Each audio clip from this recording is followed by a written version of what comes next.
Selamat sejahtera kepada Puan Nurhan dan rakan-rakan sekalian. Hari ini saya akan meneruskan tugasan pembentangan saya, iaitu yang berkaitan dengan pengaplikasian teknik pengajaran dan bahan bantu mengajar berdasarkan langkah pengajaran, iaitu langkah kedua yang telah dipersembahkan oleh saya bersama dengan Ibina Hajika tadi. Sebelum ini saya akan menerangkan sedikit tentang teknik pengajaran. Berbeza dengan kaedah pengajaran, teknik pengajaran pula merupakan satu kemahiran khusus atau cara melaksanakan penyampaian bahan pengajaran kepada murid-murid dalam aktiviti pengajaran dan pembelajaran untuk mencapai sesuatu objektif. Ringkasnya, teknik pengajaran ini adalah kemahiran atau perkara-perkara yang khusus yang terdapat pada sesuatu kaedah pengajaran. Jika seorang guru itu dia tidak akan menguasai teknik-teknik yang ada pada kaedah pengajaran itu, maka kemungkinan besar kaedah pengajaran itu tidak akan berhasil. Jadi ini juga adalah membuktikan bahawa teknik pengajaran ini sebenarnya dia memainkan peranan yang sangat penting dalam proses pengajaran dan pembelajaran itu. Teknik pengajaran yang telah digunakan dalam langkah pengajaran, iaitu langkah kedua, adalah 3 jenis. Yang pertama, teknik persoalan jawab. Yang kedua, teknik perbincangan. Yang ketiga, teknik permainan bahasa. Jadi, apakah teknik persoalan jawab? Teknik persoalan jawab merupakan teknik yang mewujudkan interaksi guru dengan murid-murid secara berkesan. Teknik persoalan jawab ini biasanya dilaksanakan dengan cara guru untuk mengemukakan soalan-soalan yang berkaitan isi pelajaran dan murid-murid pula dikehendaki untuk memberi tindak balas yang sewajarnya. Tujuan teknik persoalan jawab ini adalah untuk mengesan pengetahuan berbahasa murid. Maksudnya melalui teknik persoalan jawab ini, guru akan mentanyakan soalan-soalan kan. Jadi murid dia perlu menjawab soalan yang guru hentak. Pada masa itu, murid-murid akan meningkatkan kemahiran berbahasa mereka, iaitu kemahiran mendengar dan bertutur, supaya dia boleh menjawab soalan. Yang kedua ialah mengalahkan murid-murid untuk berfikir secara kreatif, inovatif, logik dan kritis. Maksudnya dengan menggunakan teknik persoalan jawab ini, guru mentanyakan soalan-soalan yang berkaitan dengan isi pelajaran kepada murid-murid kan. Jadi pada masa itu murid-murid perlu berfikir balik tentang apakah isi pelajaran yang telah diajar oleh guru.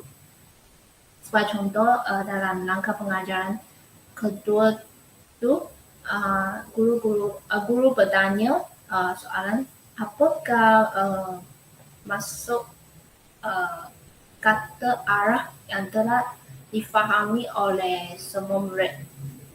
Jadi pada masa itu murid-murid akan berfikir balik macam apa jawapan yang guru nak, yang guru hentak murid-murid membalaskan.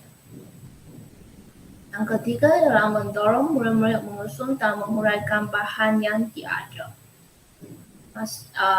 Maksudnya teknik persoalan jawab ini dia akan mendorong murid untuk berfikir balik, perlu berfikir dan menyusun apakah maklumat-maklumat yang telah diterima oleh murid-murid.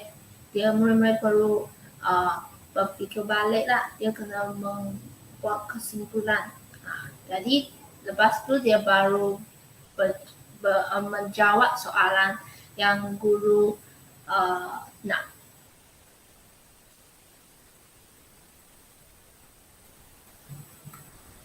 Seterusnya, teknik perbincangan. Apakah teknik perbincangan? Teknik perbincangan merupakan satu aktiviti pengajaran dan pembelajaran yang berbentuk perbualan dan dipraktikkan dalam kalangan murid di bawah pengeliaan dan kawalan seseorang guru. Teknik perbincangan ini sebenarnya telah digunakan dalam rangka kedua tadi itu. Maksudnya semasa guru menanyakan soalan-soalan tentang kefahaman murid terhadap kata arah. Dan pada masa itu murid-murid antara murid-murid dia akan membuat perbincangan secara berpasangan. Dia akan berbincang tentang apakah jawapan yang guru nak, apakah jawapan yang betul tentang kefahaman mereka terhadap kata arah yang telah diajarkan oleh guru pada masa itu. Seterusnya ialah teknik permainan bahasa. Teknik permainan bahasa ini sebenarnya berkonsepkan belajar sambil permainan, iaitu study dan fun. Teknik ini bermaksud murid-murid akan didedahkan dengan aktiviti permainan dalam proses pembelajaran mereka. Ringkasnya, teknik ini merujuk kepada aktiviti yang telah dirancang dalam pengajaran dan ada hubungannya dengan kandungan isi pelajaran secara langsung atau tidak langsung. Jenis teknik permainan bahasa yang digunakan dalam langkah pengajaran itu adalah teknik permainan secara individu. Teknik permainan secara individu ini adalah untuk aktiviti pengayaan yang telah dilaksanakan dalam langkah kedua pengajaran itu. Seperti dalam langkah pengajaran itu, cikgu meminta murid untuk menyiapkan tugasan iaitu permainan bahasa yang telah disediakan oleh guru dalam masa tertentu. Iaitu permainan carang perkataan yang bertajuk kata arah. Permainan carang perkataan ini guru meminta murid-murid untuk mencari kata arah berdasarkan petunjuk yang diberi. Permainan ini sebenarnya adalah menggunakan perisian dinding interaktif iaitu wall. Oleh sebab dinding interaktif wall ini sebenarnya adalah bahan pandu mengajar yang dicarikan daripada internet. Jadi dinding interaktif ini telah dikategori sebagai satu bahan interaktif kerana dalam langkah pengajaran itu terlibat dalam penggunaan komputer dan internet. Terusnya bahan interaktif. Bahan interaktif yang tadi saya terangkan sebagai contoh iaitu perisian dinding interaktif wall. Interaktif ini sebenarnya merupakan satu aplikasi yang membenarkan penggunaan untuk berintegrasi dengan media yang disampaikan secara aktif. Bahan interaktif bertujuannya adalah untuk mewujudkan situasi pembelajaran yang berkesan dan menyeronokkan kerana murid akan mengingati 20% daripada apa yang mereka dilihat. 30% pula daripada apa yang dilihat dan didengar, manakala 60% hingga 70% adalah daripada apa yang mereka interaksi.